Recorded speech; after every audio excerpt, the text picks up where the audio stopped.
শয়তান আল্লাহর সঙ্গে চ্যালেঞ্জ করেছে। কে? শয়তান, মিস্টার ইবলিস। কিভাবে চ্যালেঞ্জ করলো? আল্লাহ বললেন, হাযিহি শাজারাতা ফাতাকুনা মিনাজ জালিমিন। হে আদম আর হাওয়া, ওই গাছটার কাছে যেও না, যদি যাও তাহলে তোমরা ধ্বংস হয়ে পড়বে। শয়তান সাধুর বেশ ধারণ করলো। নাউজুবিল্লাহ। কিসের বেশ? সাধুর বেশ। শয়তান সাধুর বেশ ধারণ করে আদম আর হাওয়াকে গোমরাহ করার জন্য বললেন, হে আদম, হে হাওয়া, যদি এই গন্ধম ফল যদি খাও, আল্লাহর ক্ষমতা নেই তোমাকে এই জান্নাত থেকে বের করে দুনিয়ায় পাঠাবে। নাউজুবিল্লাহ। আল্লাহর ক্ষমতা আছে না নাই? যেহেতু হাওয়া আলাইহিস সালাম মা মানুষ, মেয়ে মানুষ অর্ধেক জ্ঞানে জ্ঞানী, তারা কিন্তু পূর্ণাঙ্গ জ্ঞানী কি নয়? নয় না হয়? নয়। তারা পূর্ণাঙ্গ কি জ্ঞানী নয়, তারা অর্ধেক জ্ঞানে জ্ঞানী। হাওয়া আলাইহিস সালাম শয়তানের এই সব কাজ তো বুঝতে পারলেন না, খেয়ে ফেললেন গন্ধ। অমনি আম্মাজান হাওয়া আলাইহিস সালামের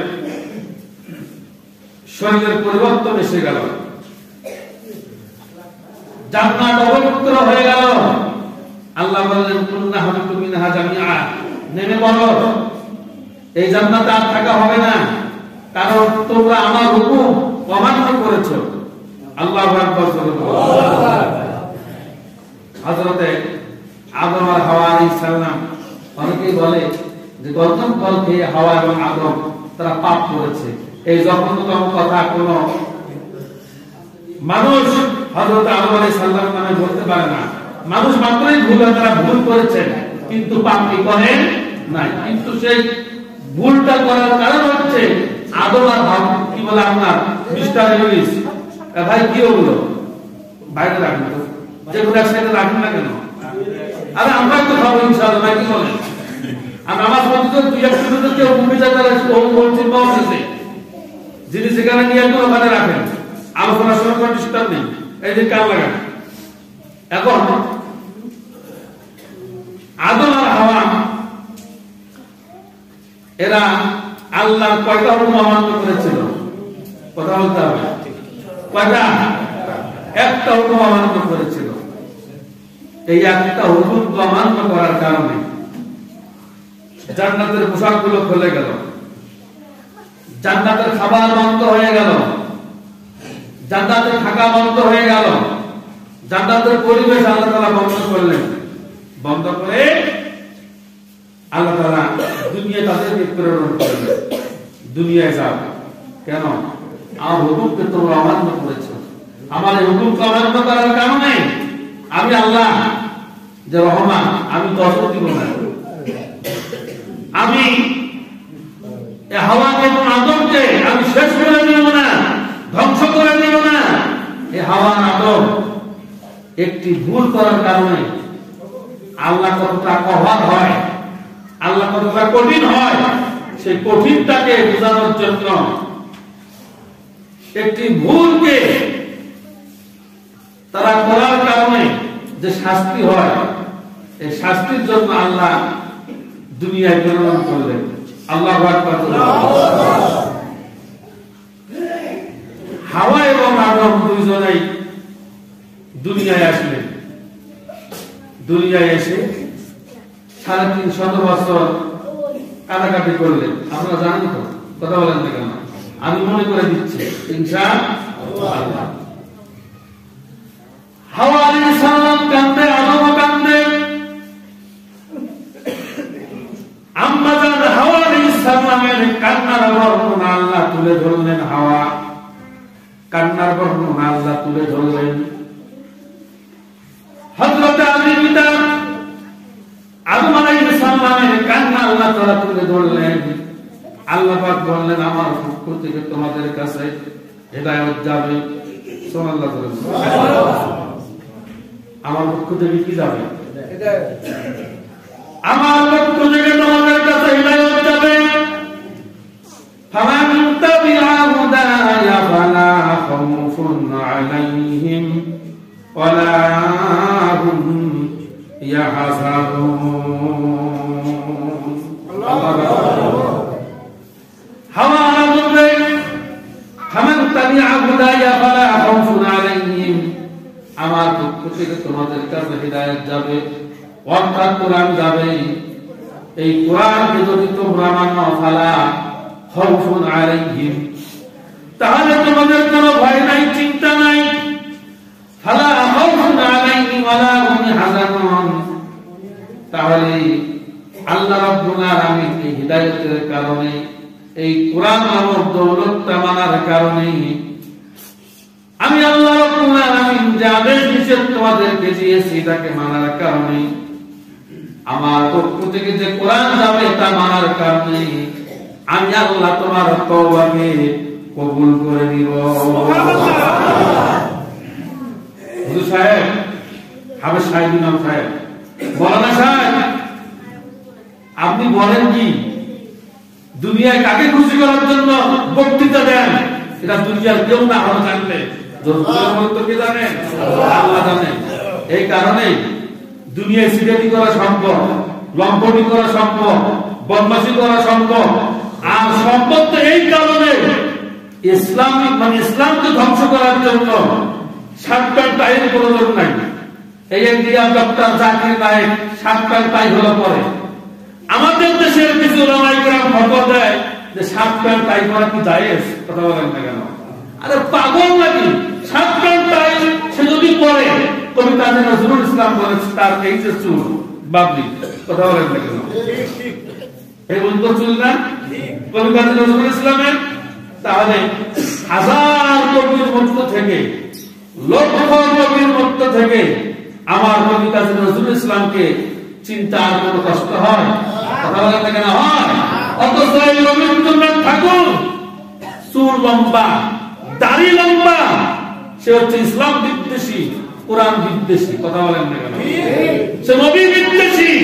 কবি নজরুল ইসলাম মাত্র একজন এই পাঁচ লোক রাসূলের শানে, ইসলামের শানে, কোরআনের শানে যত কবিতা লিখেছেন পণ্ডিত সাহেব, আপনি ডাবল এমএ পাস করে, ইত্তাদাউলা পাস করে, কবি কাজী নজরুল ইসলামের মতো মেধা নিয়ে রাসূলের শানে একটি নাত আপনি রচনা করতে পারেন নাই। তাহলে আপনি শ্রেষ্ঠত্ব না আমার কবি কাজী নজরুল ইসলাম শ্রেষ্ঠত্ব? কবি নজরুল বলেছেন, শুনেন, ঘুমিয়ে কাজা করেছ ফজর, যখন জাগনি তখন জহর, হেলায় খেলায় কাটালি আসর, আজ মাগরিবেতে শুনিয়া যান, এসাতে শামিল হব জামাতে, এখনো জামাতে তোর আছে রে স্থান। আল্লাহু আকবার। বাজি সেদা মামা বাজরে মামা, কথাগুলো মিল দেখেন। বাজি সেদা মামা বাজরে মামা, শির মুসু করে মুসলমান, দাওয়াত এসেছে নয়া জামানার ভাঙ্গা চিল্লাই করে নিশান, মুখেতে কালেমা হাতে তলোয়ার, বুকেতে ইসলামী তো শত্রুবার, হৃদয়ে লইয়া ইশক আল্লাহর চল, আগে চল বাজে নিশান, ভয় নাই তোর গলাই তাবিজ, বুকে বাঁধারে তোর পাপ পোড়া। এই হচ্ছে নজরুল। আর এমএ পাস করেছেন, ডাবল টাইটেল মুফতি, মঞ্চে গিয়ে কোরআনের আয়াত বুঝতে পারেন না, যাবেন সব রামপন্থী আর বামপন্থীদেরকে খুশি করার জন্য। কথা বলেন না কেন? তাহলে এই কারণেই বললাম সামনে রমজান মাস, এই ওয়াজটা বিভিন্ন জায়গায় যাবে। আলেম হন ৬০ জন, পীর হন ৬০ জন, মুসল্লি হন ৬০ জন, ইমাম হন যাই কিছু হন, আপনি যেটাই হন, কিন্তু ৬০ জন। হযরত আদম আলাইহিস সালাম একটি ভুল করার কারণে ৩৫০ বছর কেটেছেন। কথা বলেন ঠিক কি না? তাহলে আপনি আমি সকাল থেকে কত ভুল করি, কত নাকি হলো করি, সকাল থেকে শুরু করে রাত্রি হলো পর্যন্ত যত ভুলে আপনি আমি নিমজ্জিত, একটি করে ভুলের কারণে যদি আল্লাহ 10 বছর করে কাঁদান, জীবনে সব হায়াত নিয়ে যাবে, কিন্তু আপনার আমার গুনাহ মাফ কি হবে? হবে না। কাল লাগে হযরত হাওয়া আলাইহিস সালামের চোখগুলো খুলে গিয়েছে। আয়াতের তাফসীর শোনাচ্ছি, সময় কম, ব্যাখ্যা দেওয়া সময় নেই, শুধু পটভূমি সামনে নজরটা শোনাচ্ছে, কাল লাগে। চোখ খুলে গিয়েছে, চোখের গোড়া দিয়ে পানি আস্তে আস্তে রক্ত আসা শুরু হয়ে গেল। আদম আলাইহিস সালামের তাই হলো, চোখগুলো কান্নাকাটি করতে করতে চোখগুলো একদম নিচের মধ্যে গেলে গিয়েছে, চোখ একদম দগ্ধ হয়ে গিয়েছে।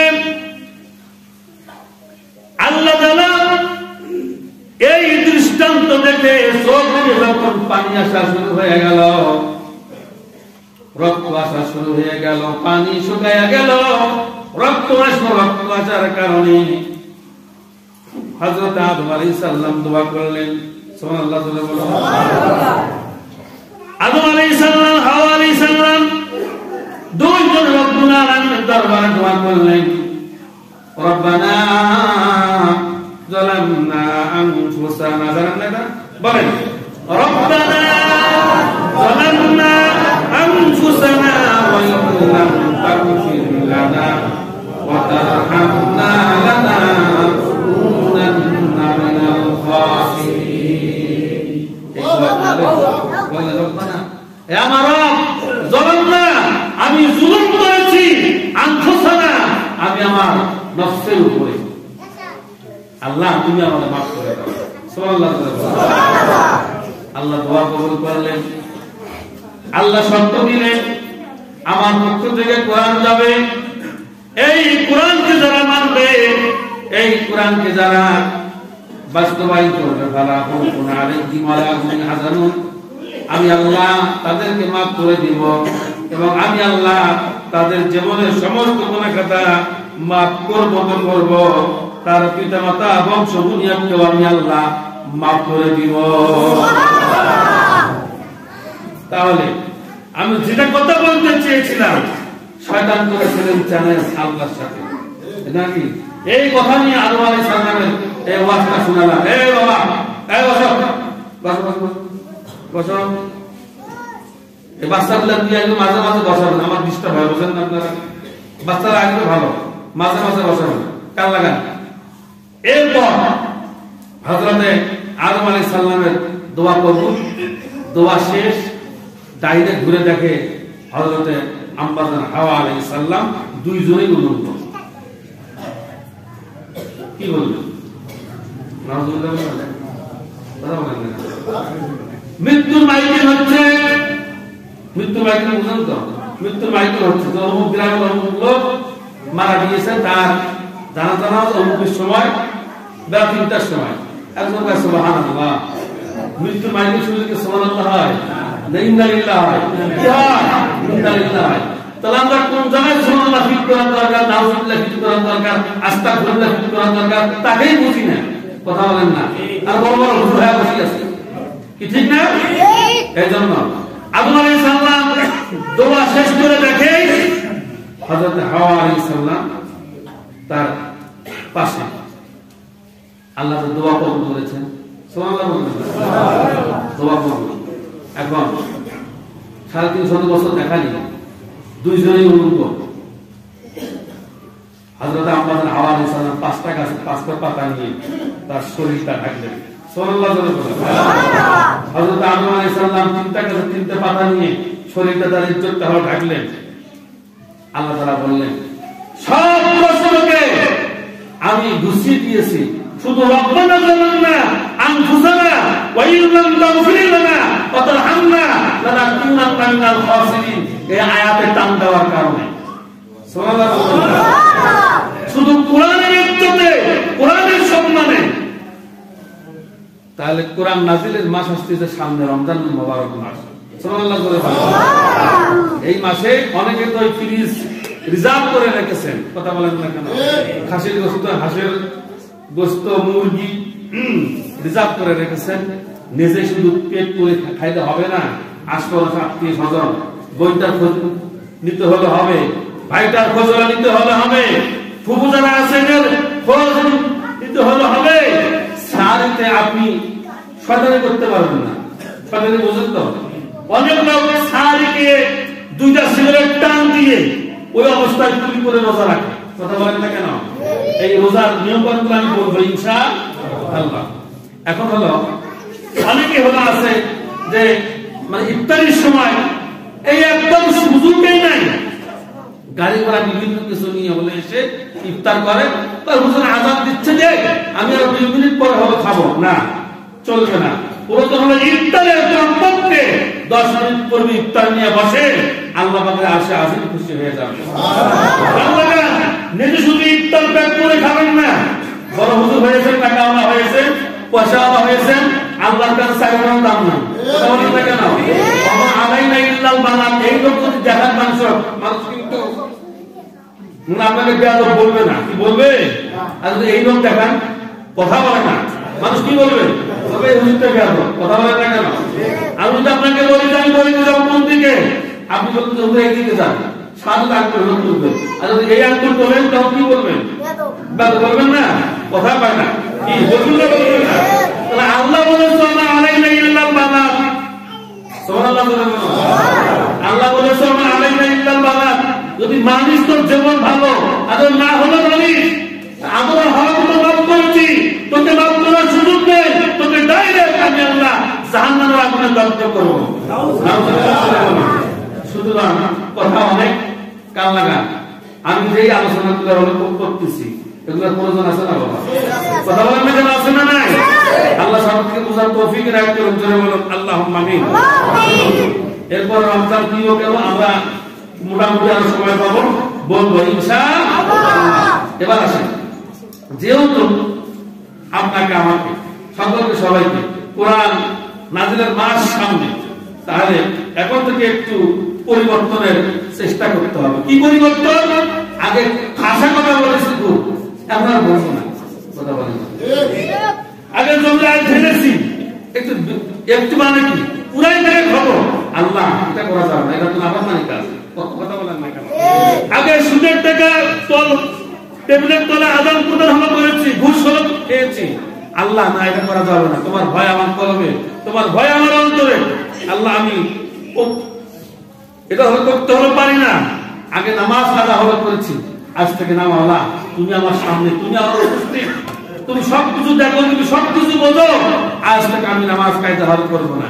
এইভাবে যত গর্হিত কাজ হলো আছে, সব গর্হিত কাজ থেকে নিজেকে পবিত্র রাখা, আল্লাহ থেকে মতওয়াজ্জা করে হলো দেওয়া, নেক আমলের ট্রেনিং এবং প্রশিক্ষণ হলো দেওয়া। এইভাবে যারা হলো চলবে, এইভাবে যারা হলো পরিবর্তন হলো হবে, রমজান মুবারক তাদের জন্য আল্লাহ তাআলা এই মাসটাকে সুপারিশ করবেন। সুবহানাল্লাহ। অনেক লোক 5 ওয়াক্ত নামাজ পড়ে না, সবে বরাত আসলে ভালো একটা পাঞ্জাবি না গাউন দিয়ে মসজিদে আসে, কপাল ঘষায়, কথা বলেন না ঘষায় না? দেখি এর আগে এক লোক মসজিদের এই যে মেজের মধ্যে কপাল ঘষাচ্ছে, আর একজন জিজ্ঞাসা করে চাই না কপাল ঘষতে, হুজুর আপনারা 32 বছর থেকে নামাজ পড়েন, হুজুর আপনাদের দাগ বোঝেন নাই, আপনাদের তো দাগ দেখে আল্লাহ মাফ করবে হুজুর, আর আমি আমার তো দাগ নাই, আমি কি করে আল্লাহর কাছে মাফ হলে পাবো? এই কারণে হুজুর মসজিদের বারান্দায় এসে আমি মাথাটা ঘষতাই, আল্লাহ এই কারণে আমাকে মাফ করে দেয়। নাউজুবিল্লাহ।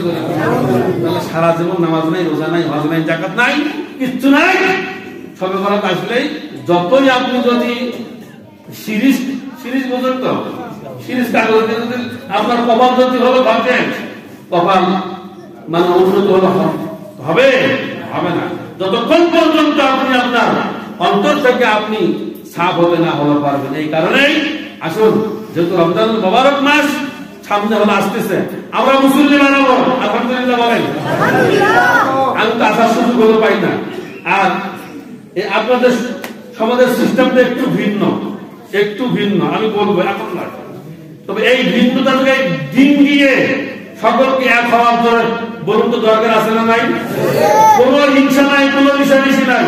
কিসের হিংসা? আল্লাহর ঘর। কথা বলেন না কেন? কার ঘর? আল্লাহর ঘর। গোলামি আল্লাহ, আমি নামাজ পড়বো আল্লাহ। সমাজে যদি কোনো অবহিত কাজ হলে হয়, প্রত্যেকটা লোকের দায়িত্ব সেটাকে বন্ধ করা। কথা বলেন না কেন? এই কারণেই আমরা একটু চাঙ্গা হব। কিসের রাজনীতি ভাই? মানে মরে তোলে গেলে এটা আমি তো আমার নীতি নিয়ে আমি বাঁচবো কিনা, এটা তো আমার বড় আশঙ্কা হয়, ভয় হয়। কি কথা বলেন ঠিক কিনা? এই কারণে যেহেতু আমরা শাবানের শেষেই রমজানের মুখোমুখি হয়েছি, আমরা দোয়া চালিয়ে হলে যাব। আমরা তাকদীর পরিবর্তন হতে পারে শুধুমাত্র কেবলমাত্র দোয়ার কারণে। সুবহানাল্লাহ। দোয়া ছাড়া তাকদীর পরিবর্তন কি হওয়ার কোনো সুযোগ নেই। এখন আসেন, সকলে আমার দিকে তাকান। আপনার সকলে ভালো আছেন তো? আসুন, সকলে ভালো আছেন? আল্লাহ দেখো তো দিকে আমার দিকে তাকায় না, সকলে তাকাচ্ছেন আমার দিকে। আমরা তো বড় স্বার্থপর। কি স্বার্থপর না? আমি আপনাদেরকে বললাম যে আপনারা কেমন আছেন, আপনারা বললেন হুজুর আপনি মানে কেমন আছেন, কি বলেছেন? এই জন্য আপনারা ভালো কি থাকলে হবে না, সকলকে কি ভালো রাখার চেষ্টা। একদিন আমার দিকে তাকান। এই যে মেসেজটা হলো, কি বলে আপনার এই কেসিকেটটা হলো, প্লাস্টারটা হলো, আমি চেয়েছিলাম যে রমজানের আগে যেন হয়। কমিটি চেষ্টা চালিয়েছেন, আলহামদুলিল্লাহ তো হয়েছে, আরো হবে আলহামদুলিল্লাহ। এখন তো কে বলে না আলহামদুলিল্লাহ? সেটা না হলো ভূগোলকে বুঝবে, সেটা বই ফুল পেল। কথা বলেন না কেন? কোন ভুল পেল? টাকা না দেওয়া হলো কি ভুল পেল? শোনেন, আমি দান হলো করব, ইমাম যদি 7 তলা বিল্ডিং হলো তোলে, জবাব কে দিবে? কে দিবে জবাব? তাহলে এই যে পরিবেশটা সুন্দর, এই জায়গায় আগে কিছু গেটটা হলো ছিল না, অন্ধকার অন্ধকার লাগতো মসজিদটা, কি ঠিক না? জানলাগুলো হলো আলহামদুলিল্লাহ। এরপরে ওই যে আপনাদের কি বলে বারান্দার যে গেটটা, সেগুলো হলো হবে। আমি জোর হলো করবো না, আমি ইমাম হিসাবে আমি তো টাকাগুলো বাড়িতে নিয়ে যাবো না। কথা বলেন না কি নিয়ে হলো যাবো? যাবো না। তাহলে আগামী জুমায় ইনশাআল্লাহ 2000, 3000, 4000, 5000 নয়, যে টাকা আছে এ টাকা দিয়ে কিছুই হলো হবে না। যেহেতু রমজানের পূর্ব মুহূর্তে আল্লাহর ঘরটা সংস্কার হবে, এই ওসিলা তো আল্লাহ আপনাকে আমাকে মাফ করে দিতে পারেন। কি পারেন কি পারেন না? এই শুনেন, আমি আমার মুখ দিয়ে লক্ষ লক্ষ টাকা তুলে মসজিদ হলো দিয়েছি, মাদ্রাসা হলো দিয়েছি। আমি বিভিন্ন তাফসীর মাহফিল, ওয়াজ মাহফিলে যদি হলো যাই, এটা আল্লাহ পাকের একটা শান। কথা বলেন না কেন? অন্য বক্তারা সেটা করতে পারে না, আমি গুনাহগারটা হলো করতে পারি। এই যে কয়েকদিন আগে সিরাজগঞ্জে বিল মসজিদে আমি 18 লক্ষ টাকা মাদ্রাসায় আদায় করে হলো দিয়েছি। বলেছেন না হুজুর, এই যে আজ থেকে 30 বছর যাবত মাহফিল করি, এই বছর তা হলো হবে আলহামদুলিল্লাহ। যদি এটা হয়, এই টাকা হলে আমাদের মাদ্রাসা কমপ্লিট হয়ে যাবে আলহামদুলিল্লাহ। পাবলিক নিচে অন্ধকার। কথা বলেন না কেন? অথচ আমি যদি সারা দেশে বিদেশে ওয়াজ যদি হলো করে মানুষের সাথে বেড়া থেকে 3 তলা মাদ্রাসা, 4 তলা মাদ্রাসা, 5 তলা মসজিদ যদি আমার মুখের দিকে দেখে আমার কথা শুনে মানুষ যদি অকাতরে দান যদি হলো করেন, আমরা আমার মুসল্লি প্রতি জুম্মায় প্রতি জুমাবারে আপনারা আমার মসজিদে শোনেন, আলোচনা হলো শোনেন, তাহলে আমার মসজিদ এবং আমার মুসল্লি আরো উন্নত হওয়ার কথা। কথা বলেন না কেন? এই কারণে 2000, 3000, 4000, 5000 নয়, আজকে যেমন মুসল্লি এসেছেন, আগামী জুম্মায় আলহামদুলিল্লাহ 1 জন 3 জন নিয়ে আসবেন। পারবেন না? কি পারবেন না? আর সর্বনিম্ন আমার দাবি 200 উপরে, 200, 300, 400, 500 যিনি যা পারেন আলহামদুলিল্লাহ। আমি প্রাণ খুলে আমি আপনাদের জন্য দোয়া হলো করব, আমি সময় নষ্ট হলো করবো না। আপনারা আগামী জুম্মায় নাম হলো দেখবেন, আব্দুল মাসুদ ভাই 500, বিজয় ভাই 500, এরপরে মাহবুব ভাই কি 500, সুজন ভাই 200, এবার মানে নাম আছে না, আব্দুল মুতালেব ভাই 2000 বললাম। ভয় পাই কি বুঝতে পেরেছেন? মুকুল ভাই 10,000, এটা এক্সাম্পল দিলেন। আগামী জুম্মায় আলহামদুলিল্লাহ এখানে টেবিল থাকবে, আপনারা নামটা লিখে টাকাটা সুন্দর ভাবে 80 টাকা দিয়েন না, খবরদার, যা টাকা দিবেন কি ভালো টাকা দিবেন, কি কথা বুঝতে পেরেছেন? আপনারা সুন্দরভাবে টাকা এবং স্লিপ লিখে হলো দিবেন। আমি বয়ান শেষ করে নামগুলো ঘোষণা করে সকলের জন্য আমি প্রাণ খুলে দোয়া করব ইনশাআল্লাহ। তাহলে না বোঝা হলো যাবে যে আপনারা আমরা আসলে আল্লাহ প্রেমিক, রাসূল প্রেমিক। আলহামদুলিল্লাহ বলেন। আমি 500 টাকা দিব, আমি আমার নামটা ঘোষণা হলো করলাম, আল্লাহ কবুল করুন, আল্লাহুম্মা। এরপর আজকে নয়, আগামী জুমায় আবার এই ভাই বিরাবার কেউ আসবেন না নাকি, যেমন টাকা দিতে হবে। হ্যাঁ, এই ভিডিওটা কিন্তু আপনার কাছে রেকর্ড আছে, কি আছে না? এরপর আমার ক্যামেরা কিন্তু ভিডিও হচ্ছে।